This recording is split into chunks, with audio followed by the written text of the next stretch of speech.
Hey there, and welcome back to another video. You are using backing tracks incorrectly. I don't know that for sure because I don't know exactly who you are and how you play, but there's a very good chance that you are using backing tracks incorrectly, and today I'm going to show you a very simple way to actually make it more musical and carry over what you're practicing with the backing track to the bandstand. Right before I get into that though, I just released a brand new course called How to Learn Jazz Standards. Just like the title suggests, it teaches you everything you need to know about learning jazz standards. And here's the really great thing. You can use it on any song in any style, not just jazz standards, but I know a lot of you like playing jazz, myself included. So that's why it's called How to Learn Jazz Standards. You can use it for any standard, any tune, pop song, whatever you want, and it will really help you learn and play over those songs. I teach you multiple different ways to learn melodies, to embellish melodies, learn stuff by ear, learn it from sheet music, put it all together in the most clear, concise, and efficient way possible because that's the way I like to learn, and I think that's the way you like to learn as well. You don't want to waste your time. I don't want to waste your time. Along with the course, there's a ton of bonuses that you get along with it, ton of resources, ton of extra stuff, and the only thing you need to do to go check it out is go to davepollack.com/standards. I'll put that at the top of the description down below and also in the pinned comment. Now let's get back to how to actually use backing tracks in a musical way. First thing I have to say about this is, no, I'm not saying backing tracks are the devil and you should never ever use them. You should only ever play with real people. Playing with backing tracks is going to make you a terrible musician. No, that's not what I'm saying. And I'm not saying that you only need to play with real people because that's not feasible for a lot of people. Sure, is it better to play with real musicians versus a computer-generated backing track of rhythm section players? Yes, absolutely. But if you just want to practice playing a blues for 6 hours straight in the same key at a specific tempo in your bedroom, I don't know how many people are going to sign up to do that, and using backing tracks can be a really great way to practice. Here's the problem though. So many people don't actually think about using backing tracks in a musical way. In this video, I'm going to show you one way to instantly make your playing better and have the practicing, like I said before, carry over to the bandstand. And by bandstand, I mean if you're performing it literally on a bandstand live or just playing with friends, playing with other people, going to a jam session, whatever you're doing in a real setting, you can take what you practiced with the track and bring it there by doing this thing. What is the thing I'm talking about? That is interaction. When playing music in a band, especially jazz music and improvising, interaction between the members is the most musical thing. It's the most organic thing that happens. Being able to rhythmically play something and someone answers you, leaving space for someone to fill in, they answer you, call and response back and forth. That's what makes this music so amazing. Backing tracks, you can't do that, obviously, because the backing track, in this case, like a rhythm section, for example, like maybe piano, bass, drums, is a set thing, whether it's a pre-recorded, like real rhythm section, like Jamie Aebersold tracks. 1, 2, 1, 2, 3, 4. Or iReal Pro, which I'm going to be using in this video to demonstrate, where it's computer generated. It can't react to you because it's just a pre-recorded thing or computer generated thing. It's not real. However, you can do some things to actually work on your interaction. First, I'm going to play a solo over the backing track like a lot of people that I hear when they use tracks. I'm not going to say anything else about it. I want you to listen to it and we'll talk about it afterwards.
All right, so that solo was fine. I played some, good rhythms, good phrases, some harmony and stuff, but I didn't really interact with the backing track at all. And you might say, well, you can't do that. So yeah, that's a totally normal way to play. That's the problem, is I hear so many people doing what I just did. What I'm going to do now is give that same track to my good friend Dom Palombi, the great drummer. I'm going to mute the drums from the track and have him play along as if I sent him a recording or as if we're playing live where he's going to listen to my solo. Let's see how much interaction there is for him to actually play off of.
All right, could you tell that there wasn't a lot for him to work with there?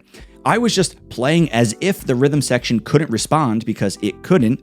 And as a result, though, I'm just practicing how to not listen to the rhythm section, or I'm practicing how to not give the rhythm section anything to latch onto and anything to respond to. This is the problem when so many of you practice with backing tracks. You don't think about ever taking that solo live. You might be thinking, well, I'll practice with the track here and I'm gonna get my licks in order, and when I play with other people, then I'm gonna play musically. Remember, practice makes permanent. If you practice for an hour a day for a month, right? Roughly 30 hours of practicing, and then you play one gig or one jam session, you now have 30 hours of playing it without interacting. Are you just going to magically know how to do that and work on that live? Probably not. If you are able to do that, that's amazing. That wouldn't be me. If I did it one way for 30 straight hours and tried to change it, it'd be hard to do so. What is the solution here? Well, it's very simple. When you're using backing tracks, if you want to play more musically, if you want to work on interaction, pretend like you're playing with a real drummer. How do you do that when playing with a track? What I do is I actually hear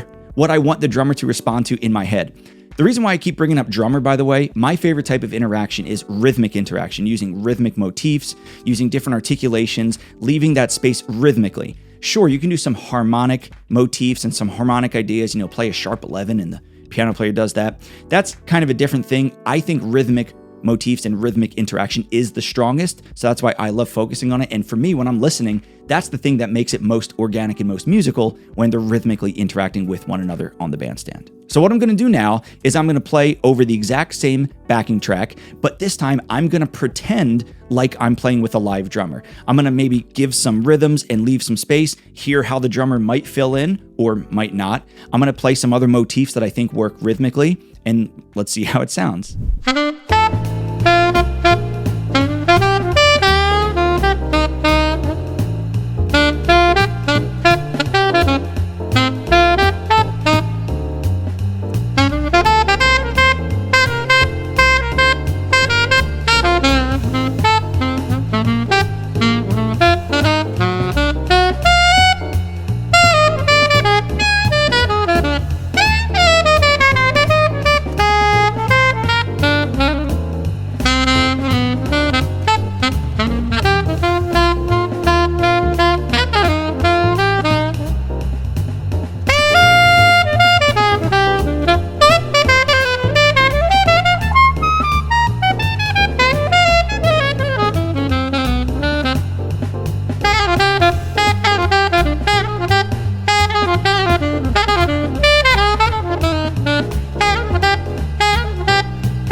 All right, so as you heard, it was the same track, but I definitely played differently. And it just, still sounds like I'm playing over a track, but I'm going to give that exact solo now to Dom. Let's see how he is able to interact with me now, with me thinking about there being a real drummer. Check this out.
How much better was that? Hopefully you think much better. Did I play as many crazy licks in that second solo? Maybe, maybe not. I don't think so.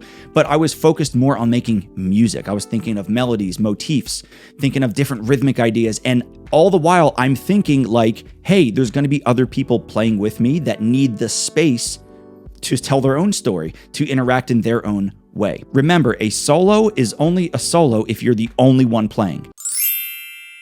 If you're playing with a rhythm section, that's not technically a solo.